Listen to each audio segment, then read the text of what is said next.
All right, everybody, we're live. Excited to be here. My name is Jim Shelvy. I'm sitting here with Genera Moore, and this is probably the most excited I've been to sit down with someone because, as I told you, I just really don't know that much about you. And a lot of our other members I know much better, so I'm excited to take this time and get a chance to get to know you. But you've known my wife for a long time, right? I didn't know her in high school, but we sort of know some of the same people. She was a grade above me. She knew my older brother, which was in her grade. Oh, But gotcha. it's one of those things where I didn't know her in high school, but like mutually connected through others. Gotcha. So I'm so rude. I didn't have a chance to introduce you and have you tell everyone who you are. So this is Genera Moore, right? Genera, say a little bit about yourself. Yes, so I own a company called Motorparts Nation. I export auto parts, oil, and lubricants into Ghana and Nigeria for clients.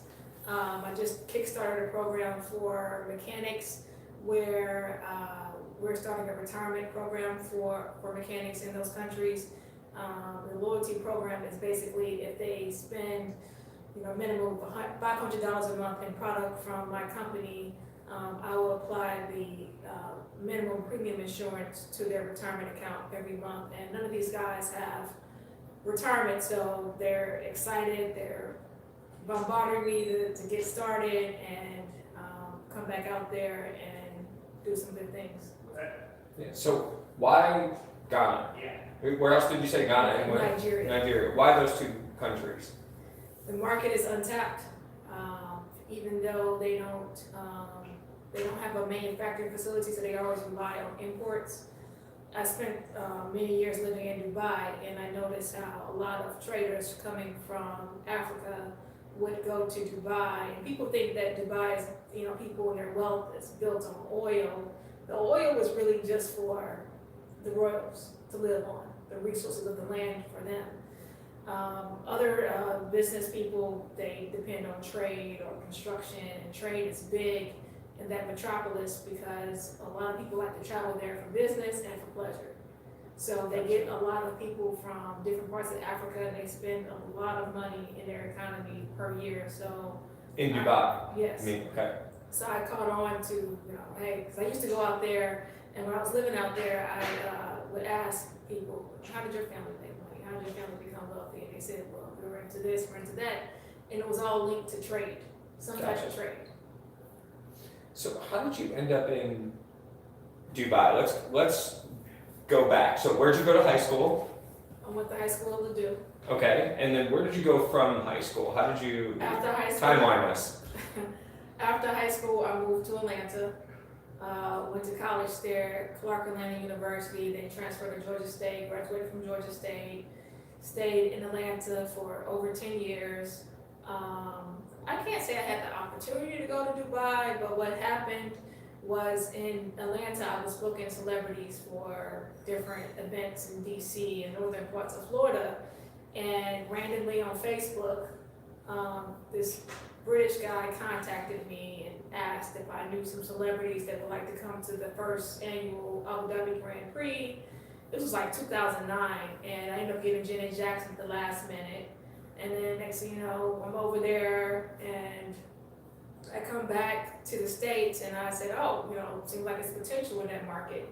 But it wasn't until 2011 where I initially just jumped the gun and just went. I didn't have a job lined up. I didn't have anything lined up. It was like a whim.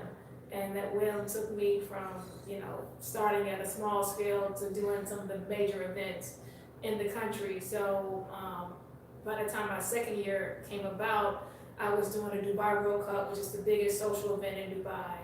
I brought the Drowlian, which is the Cirque du Soleil touring show. I brought Michael Jackson Immortal touring show there.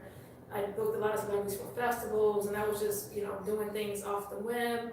But during that process, everything sounds like, glory days and things like that, but everything glitter isn't gold. Out there, it's a lot of financial crimes, and I got in a situation where I was dealing with a company, and I kind of felt their intentions were corrupt. And I remember I was so enamored in trying to make the driving show happened because I always believed in having a good name for myself and building a reputation with integrity. And the company didn't have the financing.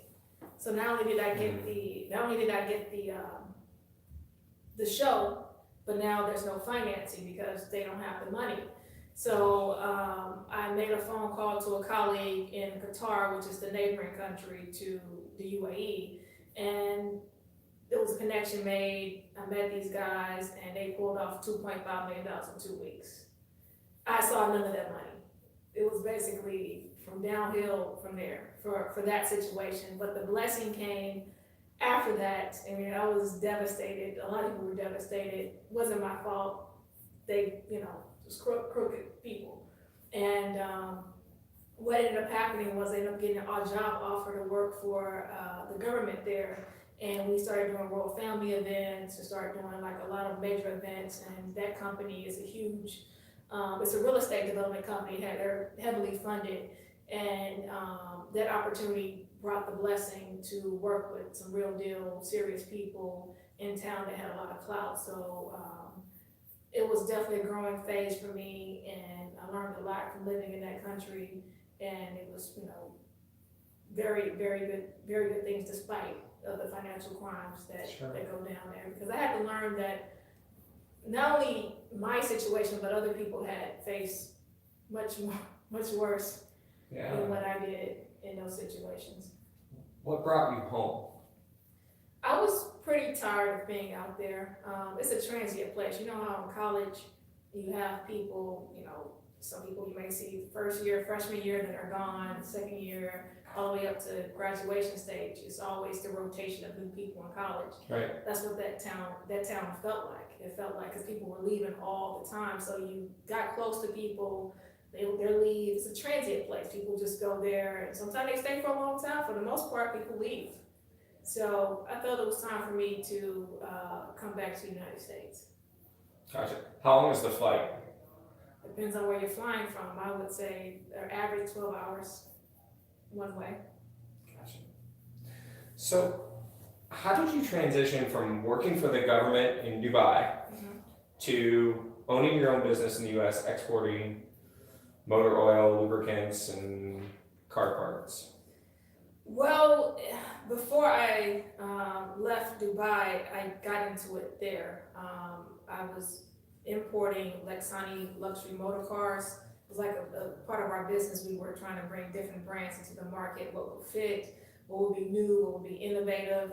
And I figured dealing with those types of vehicles that cost $200,000, you're only going to get a sale once in a while. It's not a big turnover on something like that. So I saw the interest with car parts. I was introduced to a company that was, they were guys from Brooklyn, but they had roots. They've been in the UAE for many years, and they were successful. And I saw how much money they were bringing in, and I heard about all these other companies making money from it. So it kind of appealed to me, like, I'll quote what someone else said. Okay. That guy, the idiot in a Ferrari isn't smarter than me. Right. So I felt I can take this on and make something happen out of it. And when I came back to the States is when I really started learning the business. One of my suppliers in New York, their company makes around $500 million a year. And I wanted to get better pricing, so I'm dealing with this person and that person. And I said, let me just write the president of the company, because I can't talk to them about lowering my prices. So I wrote the email to the president of the company, and he was like, wow. He said, you contact me tomorrow. He goes to my cell phone. I get on the phone with him, and he said, I didn't know by your name if you're going to be a male or a female, because I am accustomed in speaking to men. And I said, yeah, you're probably wondering, what is a woman doing in this business? He said, no, I'm not. He said, I've been doing this for 35 years, and I can barely pump my own gas. He said, my daughter is an attorney, and women, you guys are more capable than men to do a lot of things. And we was just laughing. But sometimes I get that question, and people don't mean it in a harmful way. They're interested to know how I got in the business, why I'm in the business, and they always sit back and give me their advice because I'm not a threat to them. And they always look like, okay, if you're into this, hey, I'm here to help. So the door has always been open and welcoming amongst a lot of men in this particular industry. Like my clients, they don't sit back and ask me, hey, you're a woman, you don't know it. No, they like, what's your price and can I trust you? Right. And that's been the going scenario in every situation I've been in. Can I trust you? Trust plays 80% of the part of this business. Sure. Do you feel, because you brought up gender as we were talking, do you feel that in general that's an obstacle in the industry that you're in that you've overcome? Or do you feel, why did you bring up gender? Oh, because sometimes you have some guys who've been in this business for a long time and very successful. They may make the comment and they always say good things like, you know, I'm impressed, or I commend you, or I'm here to help you. Maybe a guy can call them and they won't say those things. They'll just have their guard up with them. With a woman, their guard wouldn't be up as much. They'll be like, oh, okay, let me see how I can help her. Can I ask you an honest question? Does that feel condescending at times that they view you differently? Or do you think that's because of who you are? You just busted through those barriers and they don't even think about it? They don't even think about it. They're like excited to hear why am I doing this and you know how they can help. So I use things like that to my advantage, because as soon as they say that, I'm like, hey, yeah, I need help with X, Y, and Z. What can you do? And usually you get some level of help from those gentlemen. Gotcha. So what would you say, I just want to ask that you speak to other women out there. At NexCore, we attract a lot of very, I think, powerful women that are confident and successful. And I want to leverage that a little bit in this talk today, because there's a lot of women that may feel that they've been held back, or there's restrictions or obstacles. And I just get the vibe from you that you don't really see obstacles, you see opportunities more than obstacles. So what would you say to some of the young women out there, or women of all ages, that may feel that there's obstacles? Speak to them, if you would, about your philosophy on that. Well, I'll give a great example. When I got my job offer with the government in Dubai to do a lot of events with them that they would fund, my director at the time, before I got hired, he told me the sliding scale of my position. For pay? Yeah, for pay. Okay. He told me that up front. Most companies will never tell you these things up front, but he was very cool, so he told me that up front. So when I got to HR gave me an offer, and I said to him, I want a little bit more. He said, okay, just submit it to HR. And the gentleman that was over the whole department, he met me before, and he wanted to hire me on the spot initially, and he came back with a counter offer and said, I'm giving you max. I'm going to give you max. And but you knew what max was. Yep. And he wasn't giving you max. No, he wanted to give me max. Gotcha. So I said I didn't even ask for max. I asked for just a little bit more than what they were offering, but he ended up giving me max. He said, just give her max. And a lot of people think, dealing with Muslims, they think that, oh, well, you're a woman, they don't respect women. They respect money, they respect people they can trust, they respect people that can do a good job in those settings. Now, personally, I wouldn't know, but as far as a business setting, never allow another person or entity tell you that you can't do certain things. The only thing I know I can't do is keep standing up. Right. That's what I know I can't do. But outside of that, you have to realize you can take on anything your counterpart, another male counterpart could do. You really have to do your research. I mean, a lot of people, what I've learned with men, a lot of men will not ask for help. They will not go to another institution and ask, hey, I don't know what I'm doing. Can someone give me advice? A lot of men have a know-it-all attitude. Right. On the other hand, I'll ask for help. knock on the door, say, hey, I need help in this area, and guess what? Usually 99% of the people are willing to help you. They don't mind. It does not matter if you're dealing with someone you think of low scale or even on a high scale, just reach out, just never be afraid, never have these mental blockages and tell yourself, well, they're not here to help me. You don't know until you speak on it and ask the right questions for one. If you ask, stupid things, then you won't get the answer. But if you ask specifically what you need, people normally have no problem in helping. That's what I learned. Well, and I think if that's what you learned and that's what you believe, that's what you're going to get. And if you believe something different, you're probably going to get whatever it is that you believe, because that's what you expect, and expectation is a real thing. When you came back to the U.S., why did you come back home to St. Louis? Why didn't you go back to Atlanta or a bigger city or a different city? Why did you come back to St. Louis? Yeah, I asked myself that question. St. Louis, well, of course, I want to be reconnected back with my family, but as of this year, I've traveled heavily in other places, and I miss other places. So St. Louis is on a deadline with me in that aspect, because I figure the social life here is the same. A lot of people that I've met here that have moved back to St. Louis, they say, oh, where's the social aspect? Where can we go and do certain things that, we want that outlet. You don't want to just work.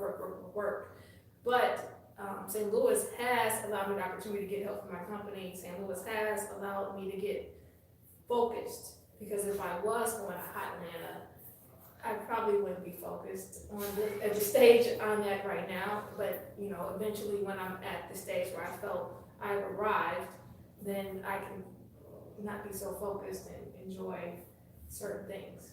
Gotcha. Do you have any employees, or is it just you right now? I have a business partner I just got. He's investing, so I'm going from taking what I would have made in 1 year, I can make it in 1 month with his help and support. So I'm happy about that. Congratulations. Yeah, thank you. And I have an employee in Nigeria that goes out and gets a lot of the wholesalers contacts for me. So when I go back over there, it'll just be boom, boom, boom, bam. Easier. Yep. So what about your family life here? Is it just you? Is there any significant other? Just me. It's just me. Gotcha. And like I said, that's why I'm able to pick up and go as much as I please at this stage. Gotcha. So I want to wrap up with a couple of things, and I'd like you to just speak freely about those. So what is the biggest obstacle, and maybe it's the financial thing that you discussed, but what's the biggest obstacle in business that you've had to deal with, that you've overcome, or maybe even still working through? Biggest obstacle is this. Dealing with Ghana and Nigeria, it takes time. You have to be there to get things off the ground, get things in operation mode. People want to see you. In order to do business, they have to trust you. And the big obstacle has been trust. I want to order $70,000 from you worth of parts, but I may never see you again. You may just disappear. Right. So that is an obstacle that I'm about to mitigate. I put my philosophy like this. When I went to Dubai, I had no idea I was going to reach the level I did in doing events in that short of a time. I beat a lot of people out the park because, and I say beat, I wasn't competing, but people were somehow competing with me, and hey, I guess that's a good thing because life's a competition. Yep, and with that being said, I'm using that same philosophy with parts. By me starting this loyalty program with the mechanics, I've already partnered with one of the biggest insurance companies in South Africa, Old Mutual. They've been around since 1845. And this program set up that I'm having, the mechanics are going with me directly. So in 1 month, if I just sign up, say 100 mechanics, they spend $1,000. That's low end, but that's the capacity I can take on at this stage. It's like $100,000 in turnover every month. That's easy to do because there's thousands of them that want to sign up, but I can only take on so much. Eventually, I would have to go out and go after private equity firms and say, hey, I've been consistent with my sales. Would you be interested in investing in adding resources to making this a bigger venture? Gotcha. So I'm just applying, hey, go beat the competition. That's it. What is one goal that you want to come? We're wrapping up the end of 2018 right now. I listened to your attitude gratitude video that you did, and and that's about what's happened coming up to this point. So what's one goal that you're going to accomplish that we can go back and check on December 31st of next year, and you will say, I said this, I went after it, and I owned it. What's your one goal? And tell the camera, because I'm going to send this to you again and have you say, I did it.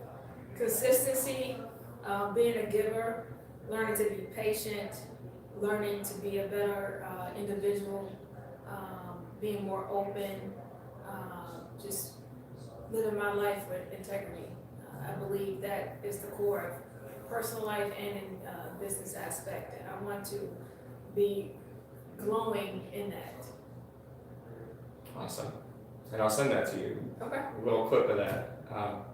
But is there anything else you want to add? I feel like I've gotten to know a lot more about your business and you, and if there's anything you want to add, feel free to add. If there's any questions, we'll get those and get the answers put in the comments. I don't know, NexCore is, it's the comfortability being here by making my lunch, going in, after I leave the gym, I get showered, come here with my packed lunch, and staying on the schedule with a fitness program. Even though despite it's all these treats and liquor around here all the time, it's very tempting, but somehow, some way, I still stay on track. So this place has made it really comfortable for me to feel comfortable even doing business here. So I'm always excited about that. Do you work out at the gym? I have a membership with Fit City, so since I'm tied into Gosh, right down the street. Yeah, that's a great gym too. So, it is. well, thank you for the shout out. I appreciate that. Thank you for being here with us today. It was Pleasure. really awesome to get to know you a little bit better. I'm going to send you that goal, and I want to hear that you did it. 2019 is going to be a big year for you, I feel. It will. Thank you. Awesome. Thanks, guys, for watching. I appreciate it. Thank you.